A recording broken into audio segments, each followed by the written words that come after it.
Welcome back.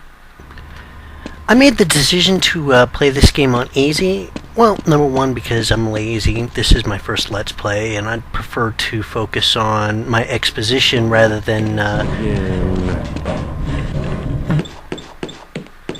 being distracted towards in the barrel today. trying to survive.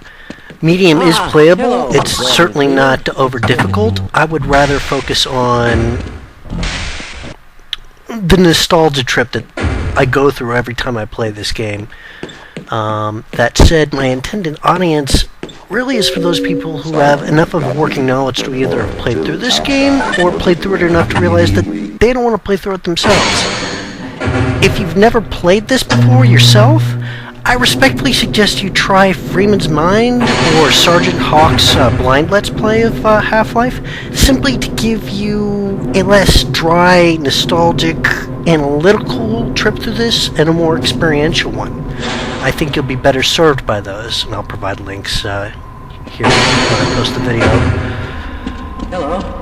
Continue on here. I am late for work, as it were. It's good to see you.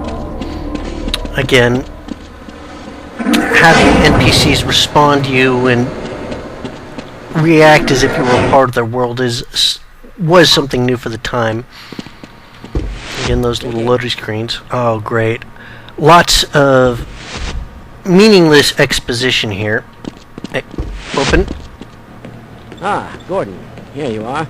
We just sent the sample down to the test chamber. We've boosted the anti-mass spectrometer to 105%. There was a point in time where I could recite this word for word, and yes, that is sad. The administrator is very concerned that we get a conclusive analysis of today's sample.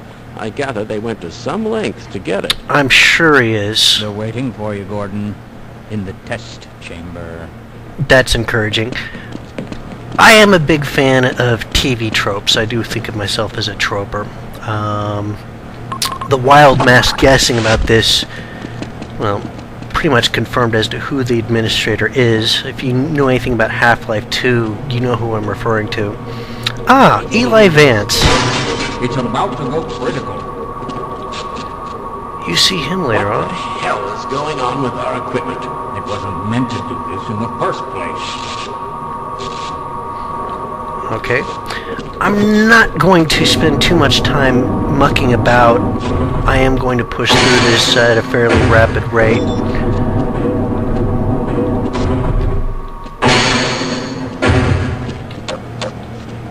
For some reason I left my flashlight on. Down to the test chamber. I'll be honest.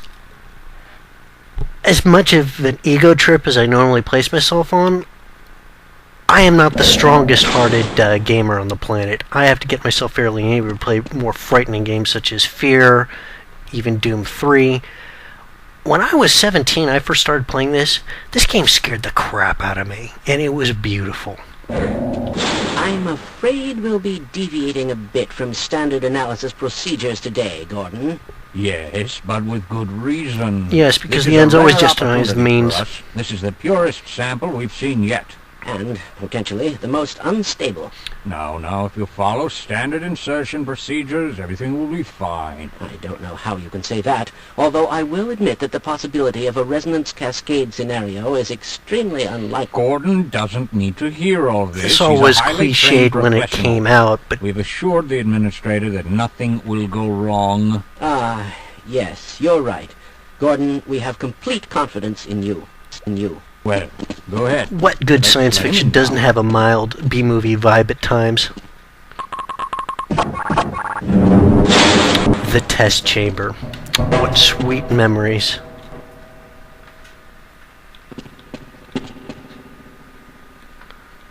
It's not what I wanted to do. There we go. And we get to run around a bit and do nothing. One of the, can I do it here? No, not yet. I'll showcase the duck jump later. Everything seems to be in order. Ladders are a little tricky in this game. The specimen will be delivered to you in a few moments. If you would What's notable about the ladders is that they will break your gravity no matter how fast you're falling down. Set and hold it there until the carrier arrives. Push the button, Jim.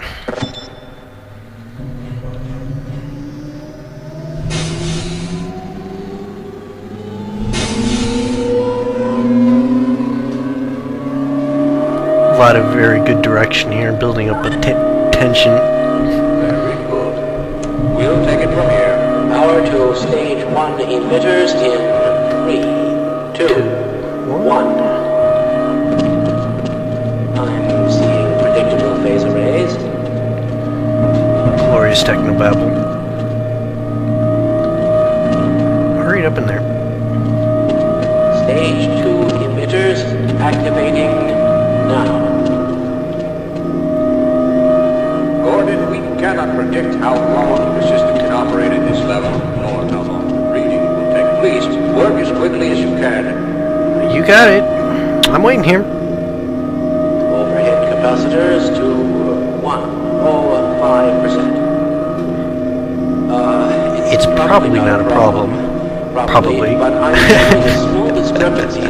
Well, no, it's well within acceptable bounds again. Sustaining signals. Of course, like everything else about this operation. I've been informed that the sample is ready, Gordon. It should be coming up to you any moment. Question, does this look more like a lawnmower or a shopping cart? And they never really did tell us or explain what the frick this thing is.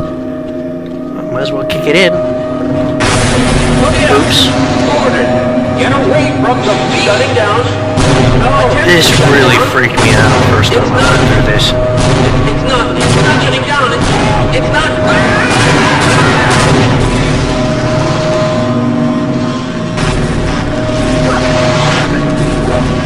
The first time this happened, I died because apparently one of the Vortigaunts apparently managed to get a beam off on me or something to that effect.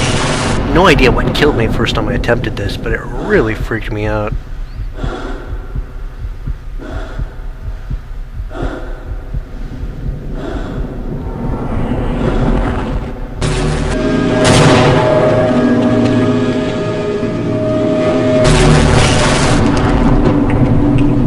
Ah, the Zen world.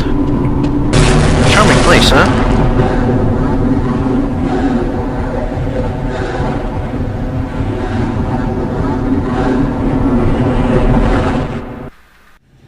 How could one man have slipped through your force's fingers? Time again.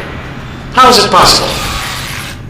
This is not some agent provocateur or highly trained assassin we are discussing. Gordon Freeman is a theoretical physicist who had hardly earned the distinction of his PhD at the time of the Black Mesa incident. I have good reason to believe that in the intervening years he was in a state that precluded further development of covert skills.